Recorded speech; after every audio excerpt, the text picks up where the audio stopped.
তীব্রগতির জল এবং ভারী বর্ষার কারণে ভেঙে গেল বাংলাদেশের কুমিল্লার গোমতী নদীর প্রতিরক্ষা বাঁধ। বাঁধ ভাঙার বিষয়টি নিশ্চিত করেছেন খোদ পাউবো কুমিল্লার নির্বাহী প্রকৌশলী খান মোহাম্মদ ওয়ালিউজ্জামান। বাঁধ ভাঙার ফলে সমস্যায় সাধারণ মানুষরা। ভারত থেকে নেমে আসা তীব্র জল ও অতিবৃষ্টির কারণে ভেঙে গেল কুমিল্লার গোমতী নদীর প্রতিরক্ষা বাঁধ। গতকাল বৃহস্পতিবার রাত 12:15টার দিকে জেলার বুড়িচং উপজেলার 16 নং ইউনিয়নের বুড়বুড়িয়া নামক স্থান দিয়ে বাঁধটি ভেঙে লোকালয়ে জল ঢুকতে শুরু করে। ফলে বেশ কয়েকটি গ্রামের হাজার হাজার ঘরবাড়ি ইতিমধ্যেই প্লাবিত হয়ে গেছে। সেই সঙ্গে আরো বহু গ্রাম প্লাবিত হওয়ার শঙ্কা রয়েছে বলে জানিয়েছেন স্থানীয়রা। এই ভাঙনের ফলে অন্তত কয়েক লাখ মানুষ ক্ষতিগ্রস্ত হওয়ার আশঙ্কা রয়েছে।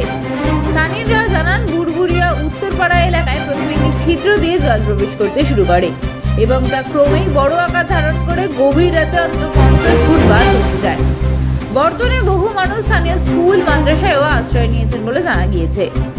বাঁধ ভাঙার বিষয়টি নিশ্চিত করেছেন পানি উন্নয়ন বোর্ড পাউবোর কুমিল্লার নির্বাহী প্রকৌশলী খান মোহাম্মদ ওয়ালিউজ্জামান।